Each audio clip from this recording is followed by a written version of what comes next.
Assalamualaikum warahmatullahi wabarakatuh. Selamat pagi kelas 8. Pada pertemuan kali ini kita akan membahas mengenai persamaan garis lurus. Apa itu persamaan garis lurus? Perhatikan contoh berikut ini. Nah, di sini ada sebuah bidang kartesius, lalu ada sebuah garis, lalu di dalam garis itu terdapat titik-titik. Nah, titik-titik ini memenuhi persamaan Y sama dengan 2X. Y sama dengan 2X ini adalah contoh persamaan garis lurus. Jadi, persamaan garis lurus adalah persamaan yang membentuk garis lurus saat digambarkan dalam bidang kartesius. Maksudnya apa? Kita mempunyai persamaan Y sama dengan 2X. Artinya, nilai Y itu sama dengan 2 kali nilai X.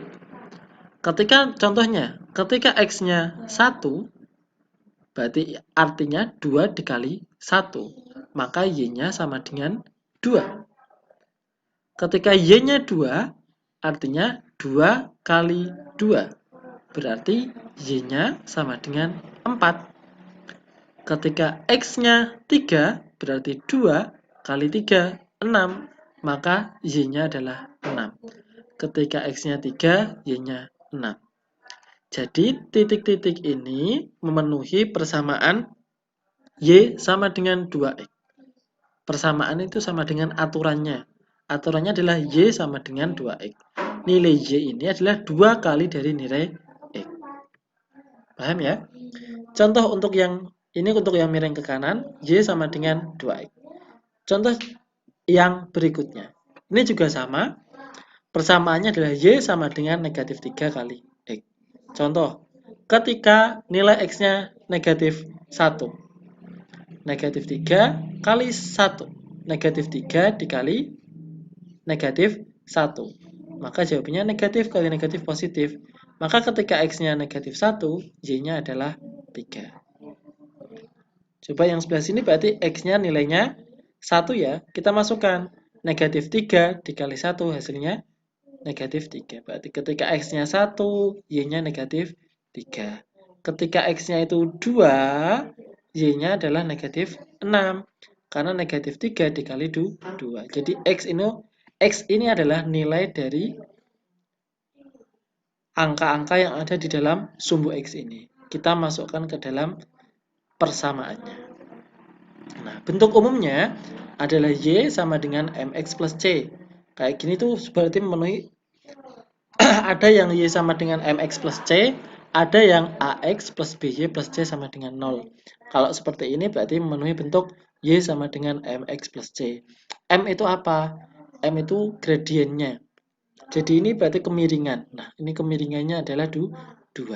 Ini tingkat kemiringannya adalah 2. Nanti kita akan membahas lebih lanjut mengenai kemiringan. Itu definisinya. Tapi perlu kamu ingat bahwa namanya bentuk umum bukan berarti persamaannya itu selalu seperti ini. Kadang, tapi yang paling penting adalah dia memiliki 2 variabel. Yang masing-masing variabelnya punya pangkat mode atau tertinggi sama dengan 1.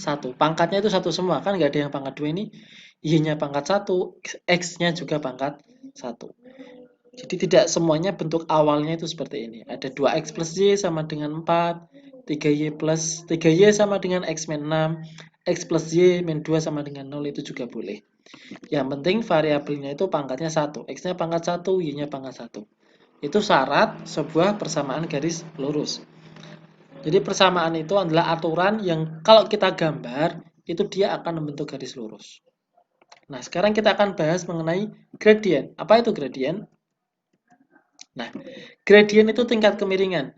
Tingkat kemiringan itu dipengaruhi oleh tinggi, contohnya ini tangga, tergantung dari tingginya. Kalau dia semakin tinggi ke atas, maka nanti kemiringannya akan berkurang. Tapi kalau jaraknya ini semakin lebar, maka dia akan semakin miring, kemiringannya akan bertambah. Jadi kemiringan itu bisa kita tentukan menggunakan ini. Sisi vertikalnya dibagi sisi horizontalnya, atau perbandingan sisi vertikal per sisi horizontal. Berarti ini kemiringannya adalah 150 dibagi 50, yaitu 3. Nah, dalam persamaan garis lurus, kemiringan itu disimbolkan dengan M atau gradien. Nanti kita akan lebih sering menyebutnya gradien atau M. M adalah tadi kemiringannya vertikal dibagi horizontal. Kita ambil ini vertikalnya kayak tangganya, anggap aja tangganya yang sebelah sini. Vertikalnya 2, horizontalnya 1. Berarti 2 dibagi 1. Kalau miring ke kanan berarti positif ya, miring ke kanan berarti positif. Ini menandakan bahwa dia miring ke kanan. Maka gradiennya adalah 2. Ini nilai kemiringannya adalah 2. Contoh yang berikutnya.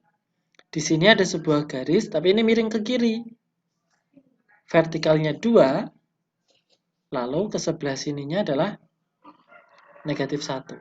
Karena dia miring ke kiri, maka hasilnya adalah negatif 2. Ini artinya miring ke kiri. Negatif itu menandakan bahwa garis tersebut miring ke kiri. Jadi kita mengambil yang pas di sini. Nah, yang membentuk segitiga. Di sini 2, di sini 1. Kita juga bisa hasilnya 2 kan, 2 dibagi 1 negatif 2. Ini juga boleh. Misal kita ngambil segitiga yang sebelah sini. Berarti berapa ini tingginya? 1, 2, 3, 4. Berarti 4. 4 ya, tapi 4 ke bawah, berarti negatif 4. Ini ke sebelah kanan. 1, 2. Berarti positif. Negatif 4 dibagi 2 sama negatif 2. Kita tinggal mengambil segitiganya untuk menentukan gradien. Gampang kan? Nah, sekarang silakan berlatih untuk ini. Menentukan gradien dari garis-garis berikut. Oke, sekian dari Pak Andi. Semoga bermanfaat. Terima kasih. Wassalamualaikum warahmatullahi wabarakatuh.